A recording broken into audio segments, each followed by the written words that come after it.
có một loại nước mắm thuần khiết, sinh ra để làm nên sự khác biệt, gói trọn tinh hoa của biển cả, đánh thức hương vị đậm đà thượng hạng, đẳng cấp, sang trọng, là món quà tình thân ý nghĩa để luôn nhắc ta nhớ về cội nguồn. Nước mắm Hoàng gia, tinh hoa đất Việt. Nước mắm Hoàng gia hiện nay đã có mặt tại tất cả các tiểu bang trên toàn quốc Úc Châu với 3 kích cỡ khác nhau, bao gồm 250ml, 500ml và 750ml. Tại Sydney, nước mắm Hoàng gia đang được phân phối bởi công ty Sydney Tissue và bán lẻ tại các siêu thị và nhà hàng. Mọi chi tiết xin liên lạc số phone 0478 807 907.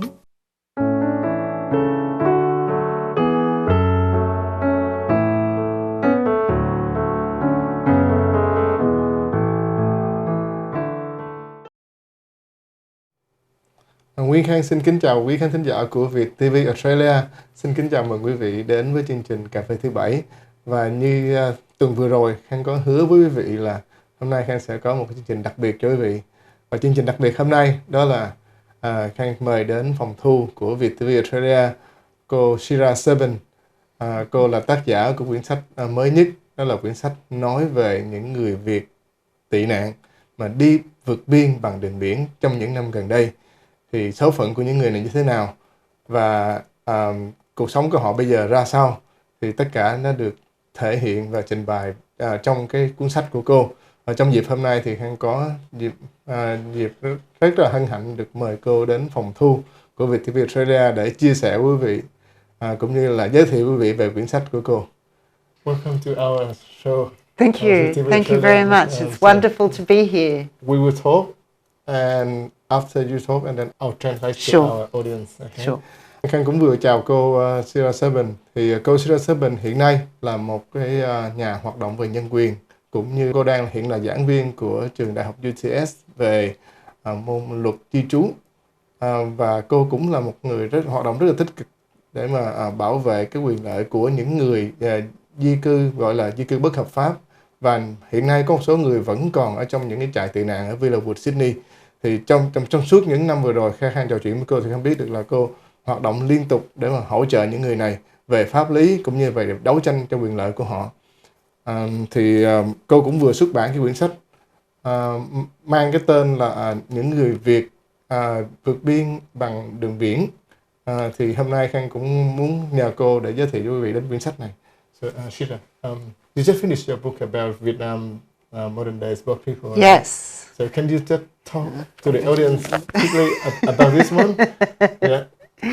Quý vị cũng thấy cô đang giữ quyển sách đấy, tên tiếng Anh nó là Vietnam Modern Day Boat People. Chúng ta tạm dịch tiếng Việt là những người vượt biên từ Việt Nam trong cái xã hội hiện đại ngày nay. Có là cái việc mà vượt biên bằng đường biển là nó diễn ra cách đây hàng thập kỷ rồi. Tuy nhiên thì những năm gần đây cũng đã có xuất hiện một số người Việt cũng đã cố gắng vượt biên để tìm cái cơ hội sống hay là tìm một cái chân trời mới cho cái cuộc sống của họ. Vì sao mà họ lại vượt biên và cái câu chuyện như thế nào thì Khang nghĩ là cô cũng sẽ trình bày thêm cho chúng ta về cái tại sao cô viết cuốn sách này.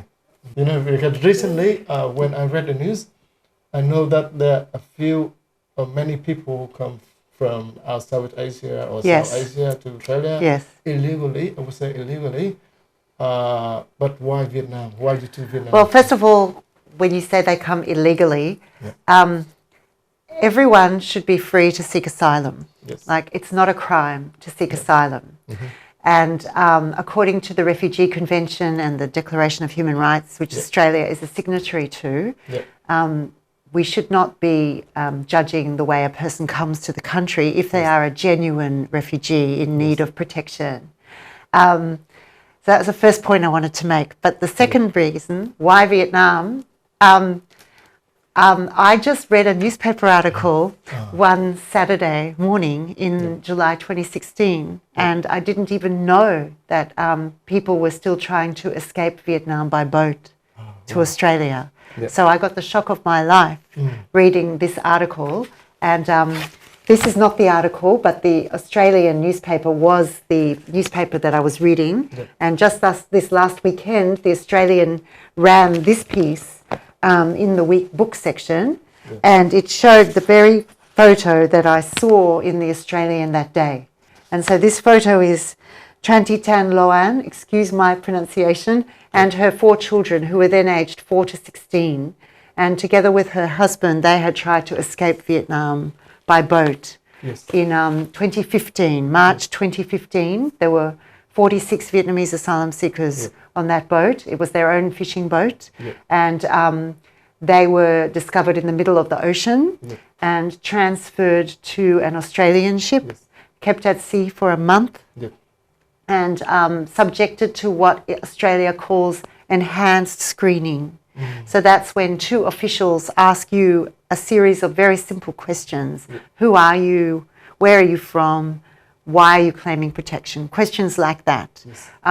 Australia decided these people did not meet Australia's protection obligations, and they were returned after a month at sea to Vung Tau.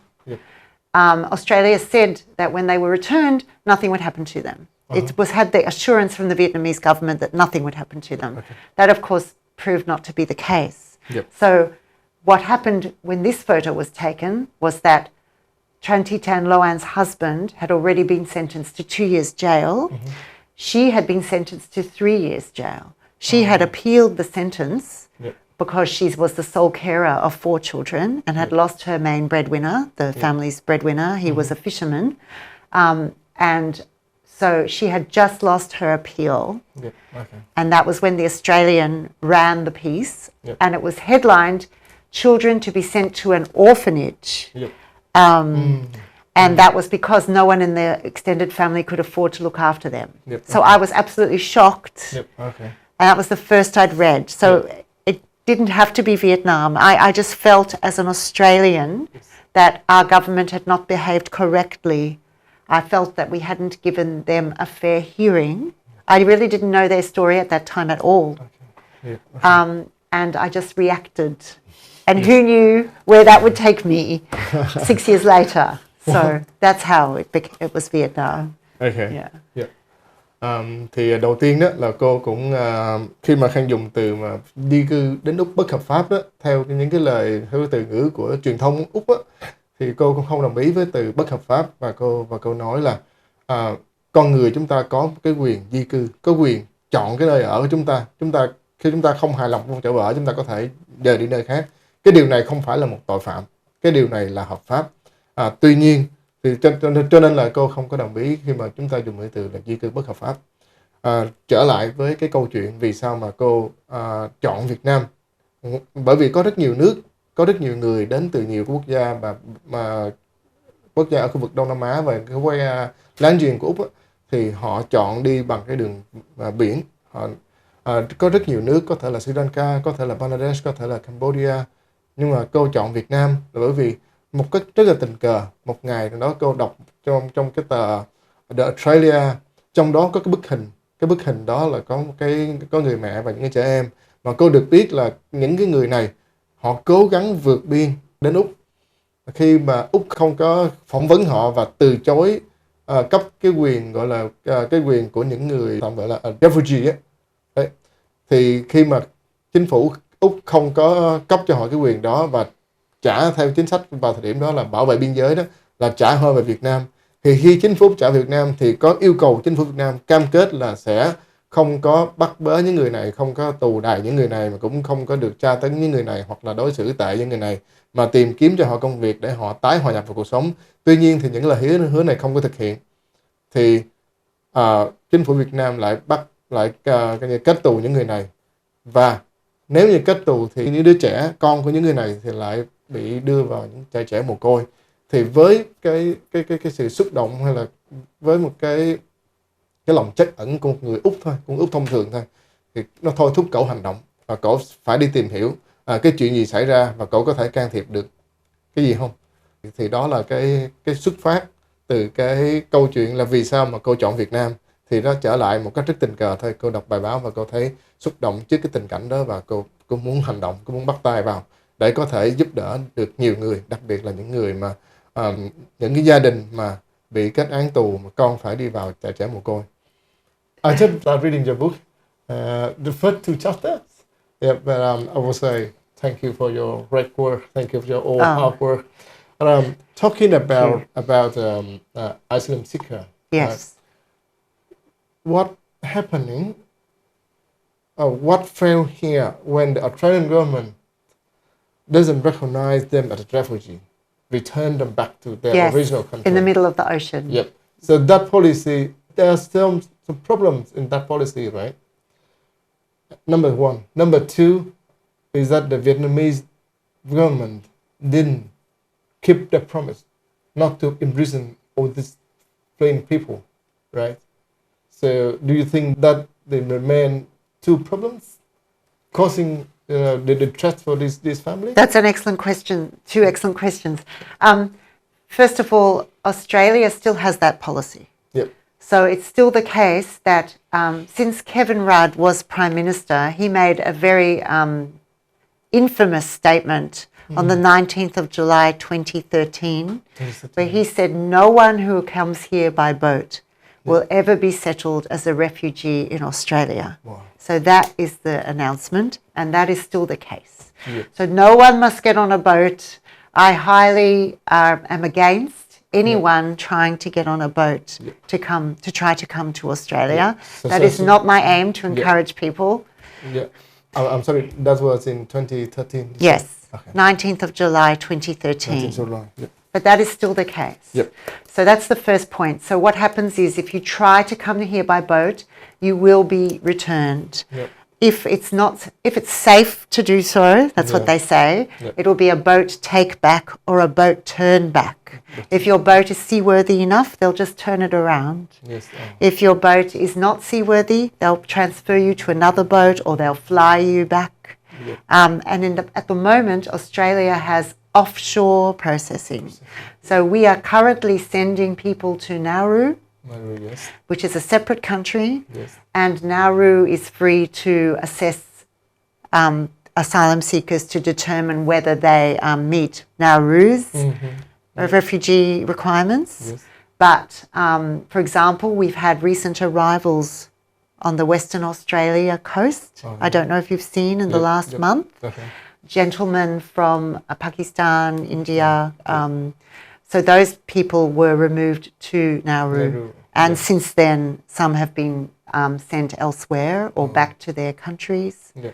So that's the situation in Australia. Cái yếu tố đầu tiên mà Khang đề cập ra với cô đó là cái sự cứng nhắc của chính phủ Úc trong cái vấn đề mà kiểm soát di cư.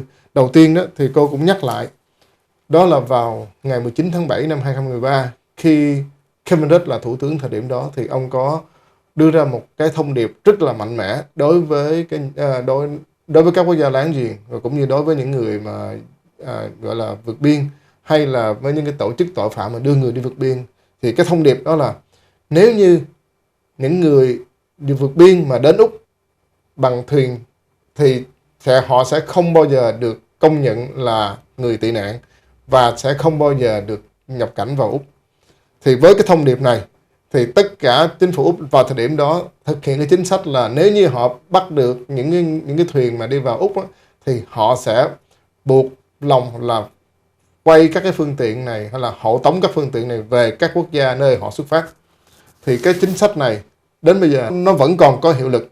Và Úc hiện nay, nếu như Hải quan Úc phát hiện ra các cái tàu cố gắng đi vào lãnh thổ Úc á, thì họ sẽ chuyển hướng các cái tàu này về cái đảo lân cận, một quốc gia lân cận.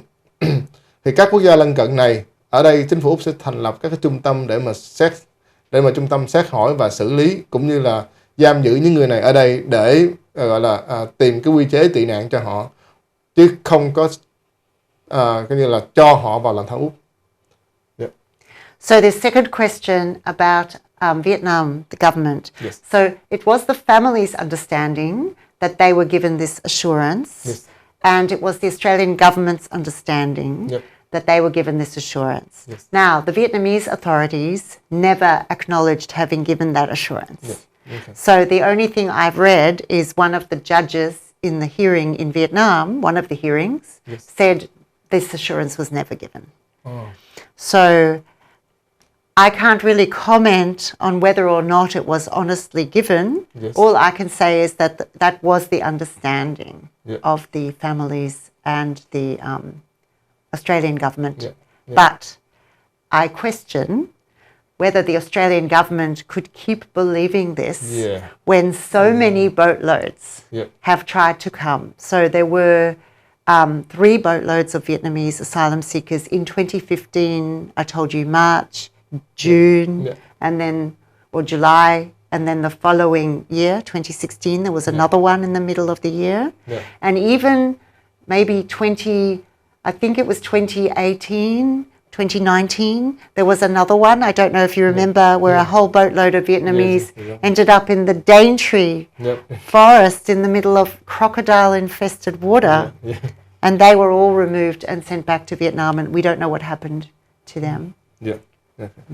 Thì khi mà Khang đề cập 2 cái vấn đề ở đây mà đẩy đến những cái gia đình mà vượt biên á vào những cái gọi là cái khó khăn á, đầu tiên á, đó là cái chính sách cứng nhắc của chính phủ Úc trong vấn đề quản lý biên giới, và cái thứ hai đó là cái sự không cam kết, không giữ đúng cái lời hứa của chính phủ Việt Nam. Thì cô có nói là cô có thừa nhận là cái vấn đề thứ hai mà cô không có đảm bảo, cô Sira này không có đảm bảo, đó là chính phủ Úc thì nghe cái chính phủ Việt Nam thực hiện cái lời hứa là đảm bảo cam kết những người vượt biên, thì sau khi mà được chính phủ Úc đưa họ về Việt Nam rồi thì chính phủ Việt Nam sẽ cam kết là coi như là tái hòa nhập cộng đồng cho họ, không có bắt bớ, không tù đày, không tra tấn, không có xét xử. Tuy nhiên thì những người này lại bị đưa ra xét xử, và về phía tòa án của những cái tòa án địa phương đó thì họ có nói là họ cũng không có được cái lệnh nào mà coi như là không có xét xử những người này, cho nên là họ sẽ thực hiện. Và những người này theo đúng cái bản án mà đã được tuyên đó thì có người được 2 năm tù, có người 3 năm tù. Thì khi mà họ bị tù như vậy thì con cái của họ tại không có người nuôi. Thì không có người nuôi đó, thì Khang có đọc cuốn sách của cô đó, thì người ta nhốt cái người cha mà cho người mẹ nuôi con. Rồi đến khi người cha mãn hạn tù thì người mẹ phải đi vào tù tạm thời hoãn thi hành án để cho người mẹ chăm con. Như vậy cũng không được, là bởi vì theo như đúng cam kết là họ sẽ cho những người này tự do và tìm kiếm công việc cũng như là tái hòa nhập cộng đồng cho họ. Tuy nhiên thì những lời hứa này đã không được thực hiện. And I should also add that the families said that they were given this reassurance after they landed. Not only wouldn't they get any harm done to them, but they would get help to resettle in Vietnam. And the families allege that this was said just to allay the fears of the Australian officials who were with them at the time. And then as soon as they disappeared, they were the so-called organisers were hauled off to the police and to jail. So you mean that the Vietnamese government or the Vietnamese authority promised to the Australian government? It's just that's what the family said, that this was what was happening when they were landed from the airport or were brought back by boat, because both happened to the families. That's what the situation was on the ground. So it's just like a diplomatic promise. Well, I wasn't there, but yes. Và theo cái tìm hiểu của cô đó, bởi vì cô Sira Seven này cũng đã từng về Việt Nam và cũng đã thăm hỏi những gia đình này cũng như là tìm cách để giúp đỡ gia đình này.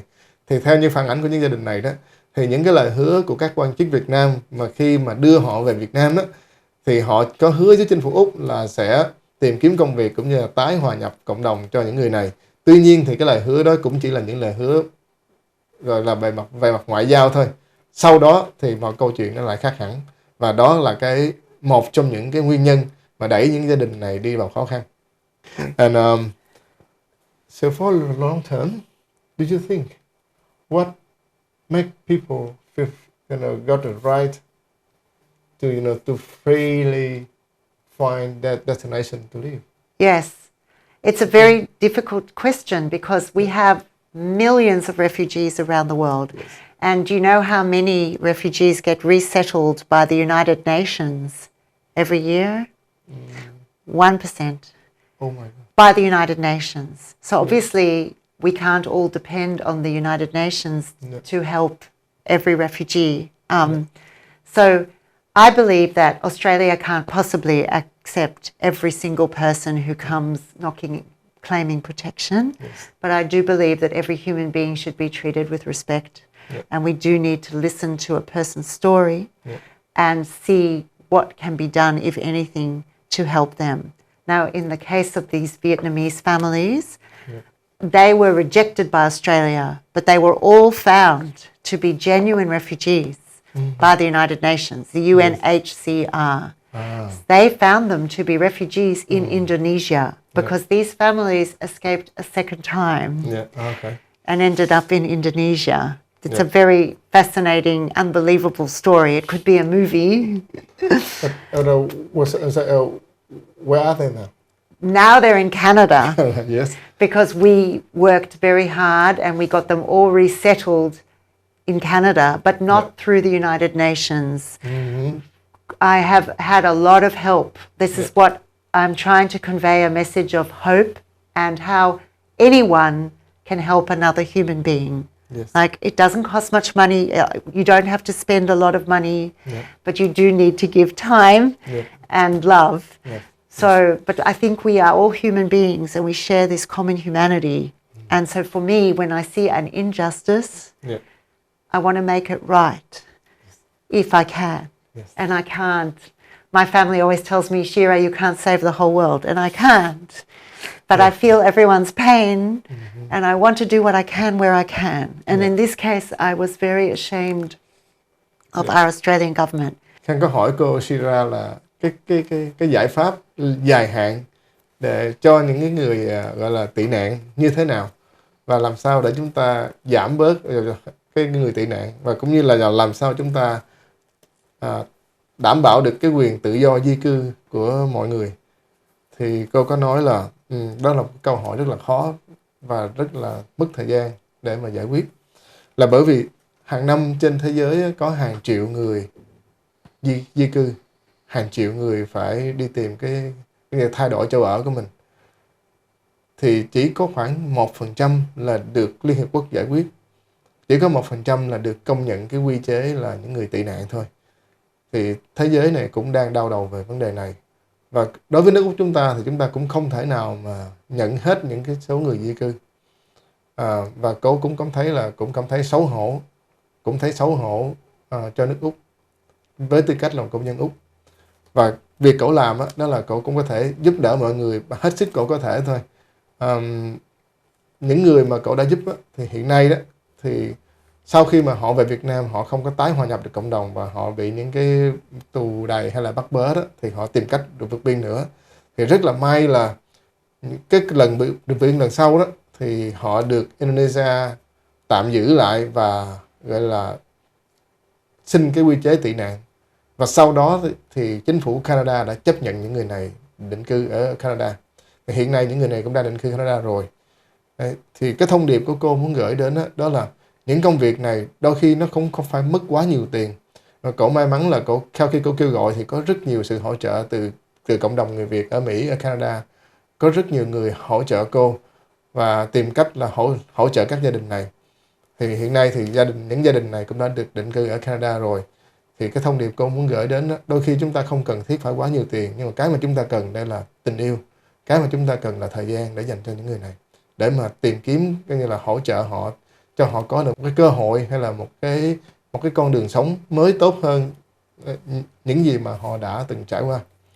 I wanted to say that what is so beautiful about this story is how many different people from all over the world and different cultures, different religions, or maybe atheists, anyone came together to help.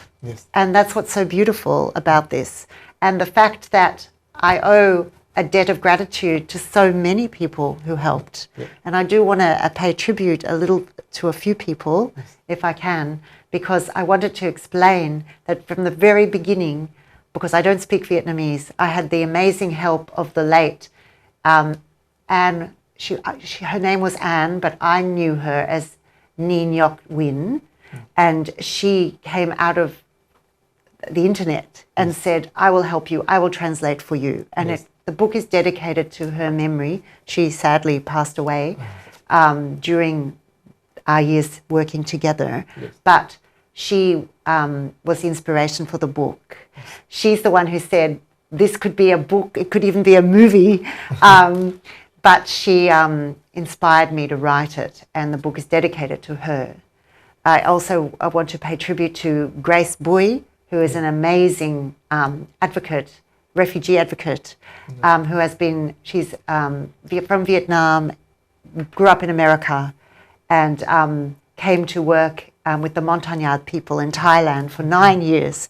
And Grace was the one who was responsible for helping our families get recognition as refugees from the United Nations, the UNHCR in Indonesia. Yes. And then also Doan Trung, who was, he's the head of Voice Australia, but was the former president of the Australian Vietnamese community. Yes. And he was working with these families before I was, like right away, 2015, as soon as they needed help, Trung was there. Yeah. And also, of course, Voice Canada, Yes.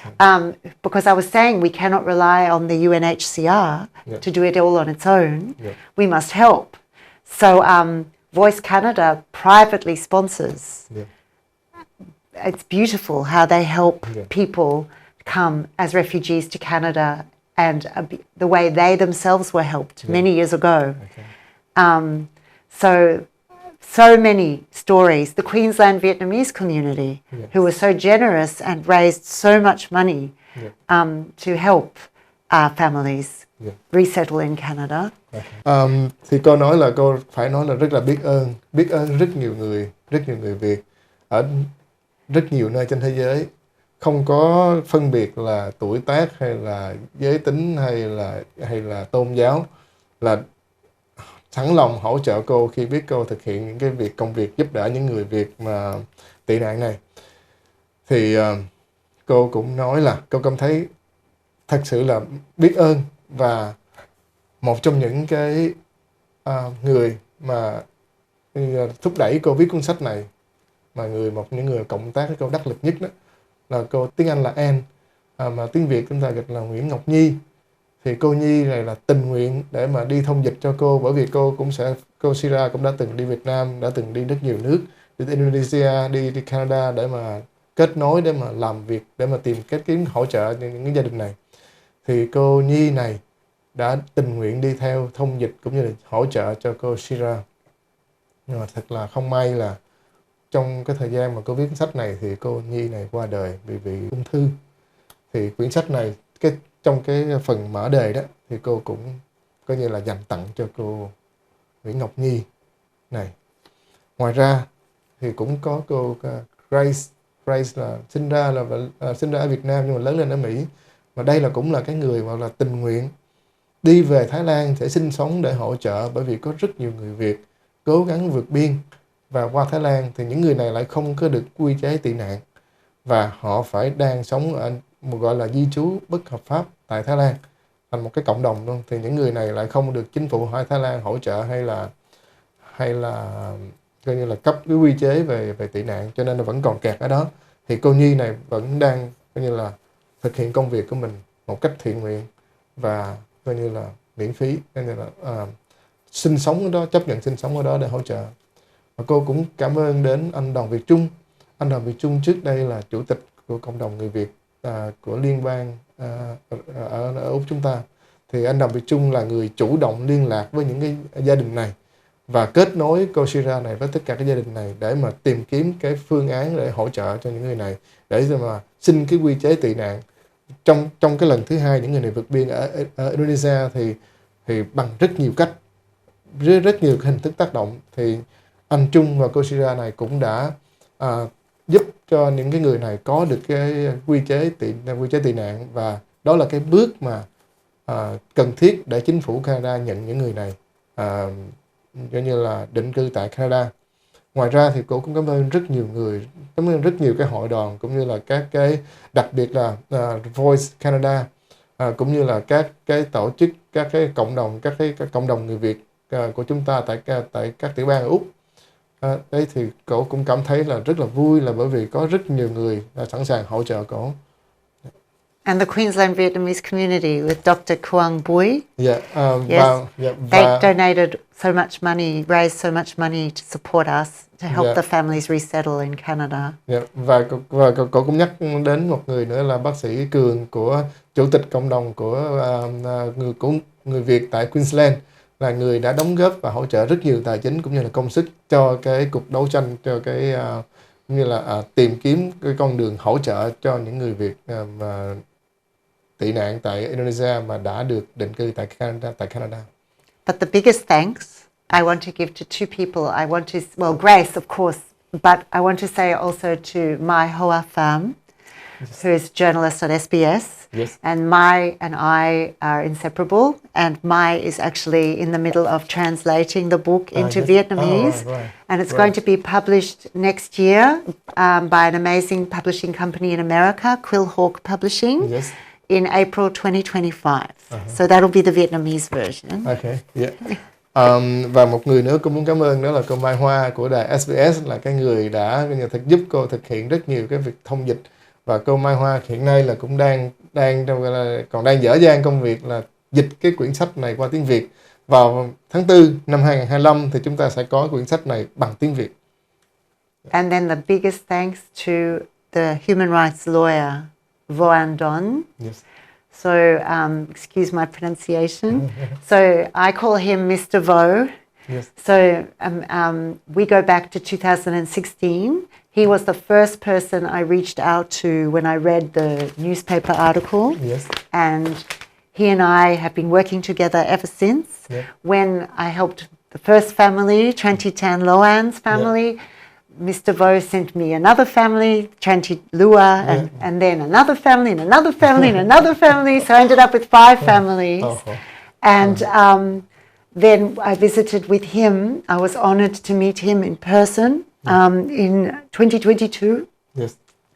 And I'm delighted to share that Van Don was granted asylum by America and was finally allowed to leave Vietnam in September of last year in the negotiations leading up to the visit of President Joe Biden to Hanoi.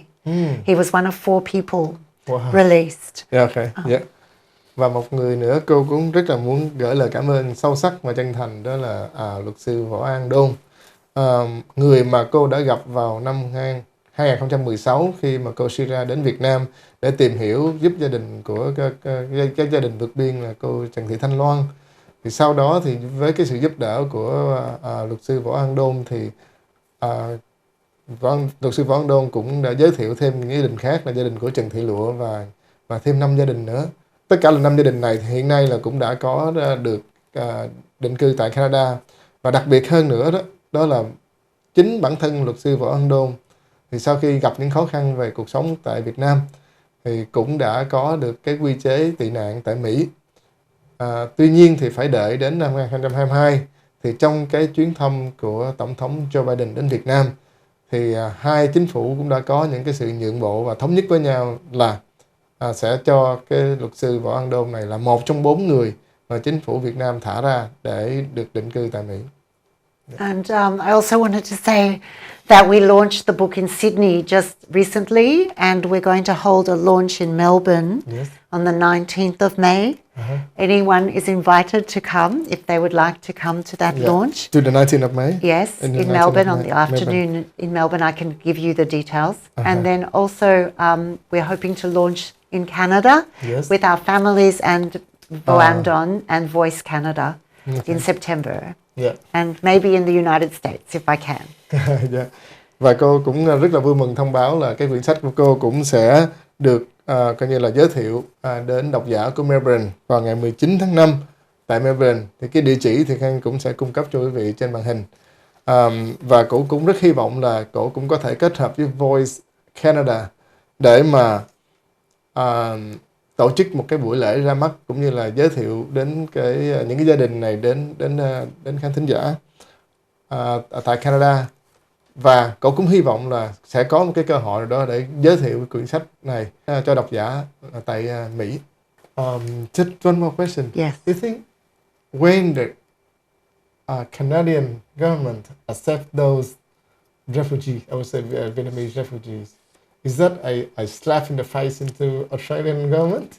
It's a very interesting question. It's because Canada and Australia, we come from quite a similar background. In fact, I was born in Canada and grew up in Australia. I happen to have dual nationality, coincidentally.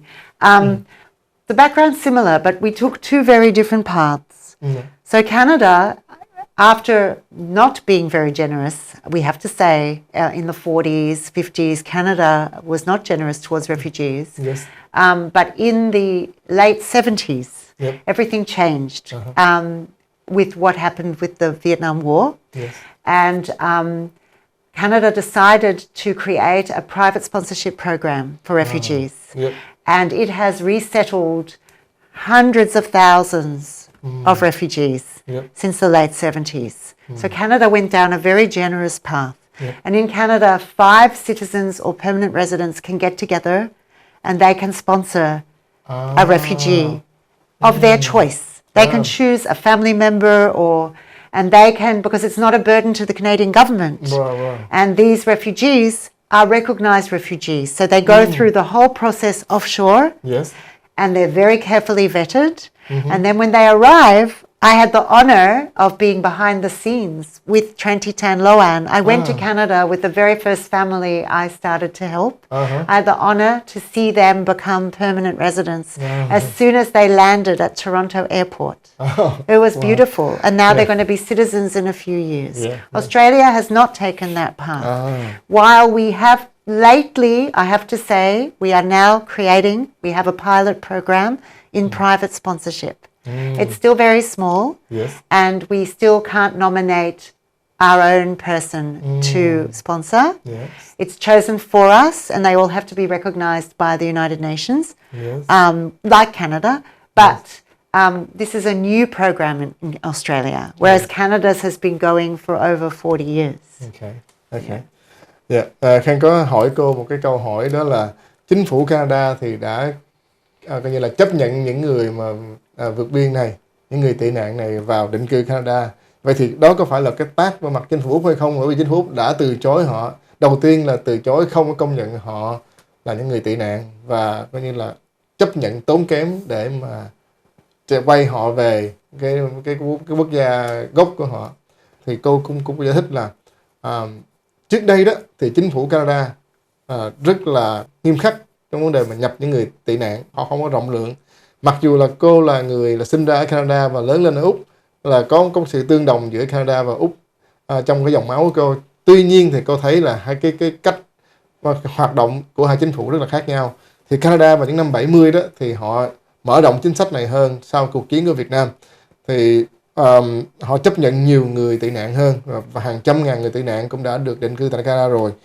Và đặc biệt là chính phủ Canada có một cái chương trình rất là hay, đó là cho những người tạm gọi là chúng ta thành lập những công dân Canada thành lập những cái nhóm để mà bảo trợ cho những người tị nạn. Có là những nhóm này có thể là họ hùng lại để mà họ bảo lãnh một cái người tị nạn nào đó. Mà chính cái việc này á, nó cũng không gây ra một cái khó khăn về tài chính cho chính phủ Canada, bởi vì những người này tự nguyện đóng tiền để mà bảo lãnh những người tị nạn. Vì cái chính sách này rất là hay và cũng đã được chính phủ Canada chấp nhận rồi, cũng đã hoạt động rất là hiệu quả rồi. Tuy nhiên thì Úc thì cũng chưa có, hoặc là cũng chỉ mới có ý tưởng bắt đầu thôi chứ chưa có thực hiện cái chương trình này. Và cô rất là may mắn là cô là một trong những người nằm trong những người bảo lãnh gia đình của chị Trần Thị Thanh Loan mà được định cư tại Canada. Thì cô là một trong những người nằm trong cái danh sách những người bảo lãnh gia đình này. I really hope that we can have more time. Thank you. To talk about more things. It's been absolutely wonderful to speak with you today. I'm very grateful for your support and your interest. Thank you for coming and thank you for joining us. Thank you very much. Bởi vì thời gian nó cũng hạn chế, cho nên Khang cũng xin là tạm biệt cô Shira. Mặc dù còn rất nhiều điều chúng ta cũng có thể là trao đổi thêm, thì cũng sẽ hẹn cô Shira vào những dịp khác. Và hôm nay thì đến đây thì Khang cũng xin được chào quý khán thính giả của Viet TV Australia. Thì Khang cũng hy vọng là Khang cũng sẽ có những cái buổi thực hiện những cái nhân vật mà Khang nghĩ là có rất nhiều cái đóng góp cho cộng đồng người Việt của chúng ta tại Úc. Thì một lần nữa Khang cũng xin chào quý vị và hẹn gặp lại quý vị vào chương trình Cà phê thứ Bảy tuần sau.